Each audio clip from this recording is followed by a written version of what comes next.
अस्सलाम वालेकुम गाइस। आज हम डिस्कस करने वाले हैं एक बहुत ही ग्रेट रूलर को जिनका नेम है Muhammad bin Qasim. So let's talk about that.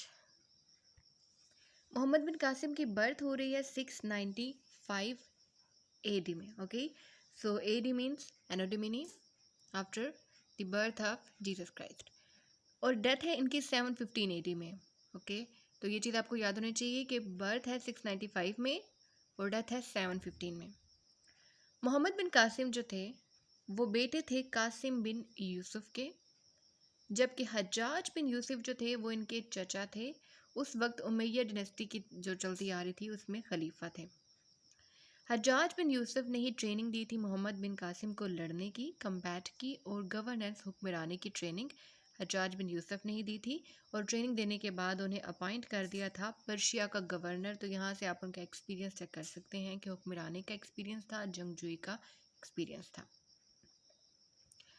अब आगे हम देखेंगे कि उन्होंने सिंध पर हुक्मरानी किस वजह से की, अटैक क्यों किया, फिर हुक्मरानी क्यों हुई, क्या रीजंस थी, तो उनके बारे में हम देखते हैं।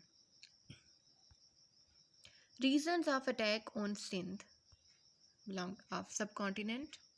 ओके, हुआ कुछ ऐसे कि ऑस्ट्रेलिया में कुछ लोग थे जिनकी डेथ हुई, तो उनकी जो बेवाएं और उनके जो बच्चे थे उन्हें भेज दिया गया बगदाद, रवाना कर दिया गया। ठीक है, तो अब जब उनकी शिप जो थी वो सिंध के कोस्टल एरिया से गुजर रही थी, तो यहाँ पर बहुत सारे पायरेट्स थे जो इंतज़ार करते थे कि शिप गुजरे और उन पर अटैक कर दिया जाए। अब जैसे ही उनकी शिप जो है वो कोस्टल एरिया सिंध से गुजरती है, तभी उन पर अटैक कर देते हैं वो पायरेट्स, उनसे कीमती चीज़ें ले लेते हैं और साथ ही साथ उन्हें बना लेते हैं कैदी। अब ये सभी लोग जिन्हें कैदी बना लिया गया है वो सब बहुत इंपॉर्टेंट थे हज्जाज बिन यूसुफ के लिए, और जब उन्हें ये बात पता चलती है तो वो लेटर लिखते हैं राजा दहर को कि उन्हें आज़ाद कर दिया जाए। मगर राजा दहर इस लेटर को रिफ्यूज़ कर देते हैं, ये कहते हुए कि मेरा कोई बस नहीं चलता पायरेट्स पर। अब ये बात जब हज्जाज बिन यूसुफ को पता चलती है तो उन्हें बहुत गुस्सा आता है कि ऐसा क्यों कहा गया, राजा होने के बावजूद वो ऐसा कर रहे हैं, क्योंकि कोई बस नहीं चलता पायरेट्स पर। इस पर हज्जाज बिन यूसुफ एक एक्सपीडिशन, एक मुहिम जो है वो उबैदुल्ला की क़ियादत में भेज देते हैं, मगर ये जो मुहिम थी ये नाकाम होती है। उबैदुल्ला को क्या होते हैं जी, डिफ़ीट होती है। ठीक है, अब इन्हें डिफ़ीट होती है, तो इसके बाद अब हज्जाज बिन यूसुफ अपना नेक्स्ट काम क्या करते हैं कि मोहम्मद बिन कासिम की क़ियादत में अगला एक्सपीडिशन भेजते हैं। मोहम्मद बिन कासिम को 1 साल लगा सिंध आने में। ठीक है, 711 में मोहम्मद बिन कासिम जो है वो रवाना हुए और 712 में वो पहुंच गए सिंध में। ठीक है, और डेथ है 712 से लेके जो 715 में अगर डेथ है तो 712 से 715 में 3 इयर्स का दौरानिया है जिसमें उन्होंने सिंध पे हुक्मरानी करनी है, और इसमें ही इतना अच्छा इम्पैक्ट छोड़ दिया कि आज भी लोग उन्हें याद करते हैं। ठीक है, अब 712 में मोहम्मद बिन कासिम देबल में पहुंचते हैं और वहाँ पर एक मंदिर है जिसको इन्होंने गिराना था, और वहीं पे बरहम इनमें से एक आदमी मोहम्मद बिन कासिम को इन्फॉर्म करता है कि इस मंदिर का फ्लैग जो है वो गिरा दें। ठीक है, अगर आप ये फ्लैग गिराते हैं या वहाँ पे कोई जो मेन वहाँ की मूर्ति है उसको गिरा देते हैं तो लोगों पर एक अच्छा इम्पैक्ट पड़ेगा।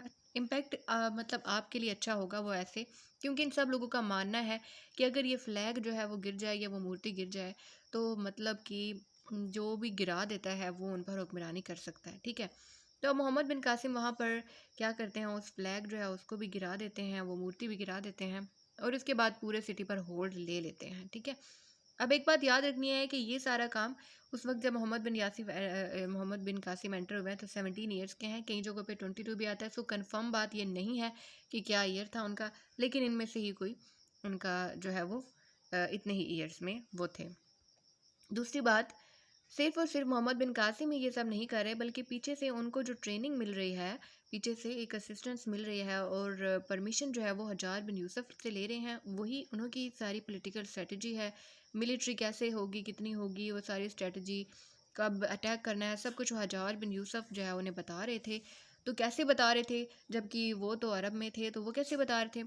तो एक्चुअली में हज्जाज बिन यूसुफ ने कम्युनिकेशन का एक ज़रिया रखा हुआ था, अपने लोग रखे हुए थे जो मतलब लेटर भेजते थे, तो 3 दिन के अंदर जो है मोहम्मद बिन कासिम को ख़बर मिल जाती थी, और हज्जाज बिन यूसुफ ने कहा था कि कोई भी एक्शन मेरी परमिशन के बगैर नहीं लेना। ठीक है। अब यहाँ पर दिमन पर इन्होंने जैसे ये दिबल पर आए हैं तो अब इन्होंने उसको तो कर लिया, अपने होल्ड में ले लिया।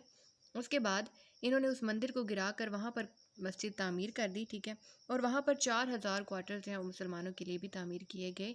और इसके बाद जो नेक्स्ट स्टेप इंपॉर्टेंट आता है वो है जी राजा दहिर के साथ जो इनकी लड़ाई हुई है, जिसमें राजा दहिर की डेथ हो जाती है, उनको शिकस्त हो जाती है। और उसके बाद इनका होल्ड आ जाता है पूरे के पूरे सिंध के ऊपर, ठीक है। अब जब होल्ड आ गया तो इसके बाद इस्लाम कैसे फैलाया, क्योंकि इनकी बहुत अच्छी स्ट्रेटजीज थी और मुसलमानों के लिए नहीं गैर मुस्लिम्स के लिए भी अच्छे थे, उनको अच्छी अच्छी पोजीशंस दी। कितने सारे लोगों को ओवर जो है जुडिशल रूल्स के तहत उन्हें पनिशमेंट दी जा रही थी, कितने टाइम से वो पनिशमेंट में थे, राजा दहर की तरफ से बहुत जुल्म करते थे।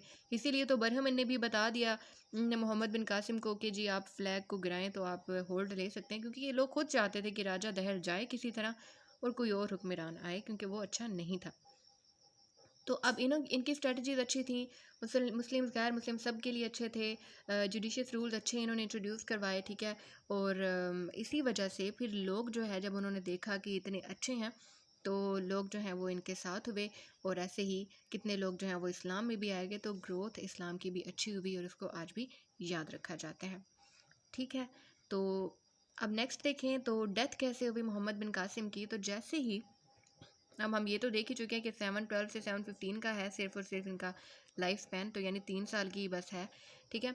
तो अब डेथ हुई हजाज बिन यूसुफ की, तो उसके बाद वलीद बिन अब्दुल मलिक जो हैं वो बाद में बने खलीफा, ठीक है। वलीद बिन अब्दुल मलिक जब उनका रूल आया तो वो हजाज बिन यूसुफ को पसंद नहीं करते थे, तो इसीलिए वो जानते थे कि मोहम्मद बिन कासिम हजाज बिन यूसुफ के बाद अभी मोहम्मद बिन कासिम उन्हीं की फैमिली से है, तो उन्होंने रिवेंज जो आगे लिया वो मोहम्मद बिन कासिम से लिया और अपना एक आदमी भेजा और उनसे कहा कि मोहम्मद बिन कासिम को पकड़ कर लाया जाए। अभी वन यहाँ पर सिंध में सभी लोग मोहम्मद बिन कासिम के साथ थे, अगर मोहम्मद बिन कासिम चाहते तो जंग कर सकते थे, ना जाते, लेकिन फिर भी ये गए, ठीक है। और मोहम्मद बिन कासिम को वहाँ पर जेल में रखा गया, ठीक है। और उसी के अंदर मोहम्मद बिन कासिम की डेथ होगी। बहुत कम टाइम था उनका जो दौरानिया जिसमें उन्होंने हुकूमत की, मगर आज भी लोग उन्हें याद रखते हैं। तो ये सारी थी स्टोरी मोहम्मद बिन कासिम की। होप सो आपको वीडियो पसंद आई होगी। So like and subscribe my channel and thank you so much.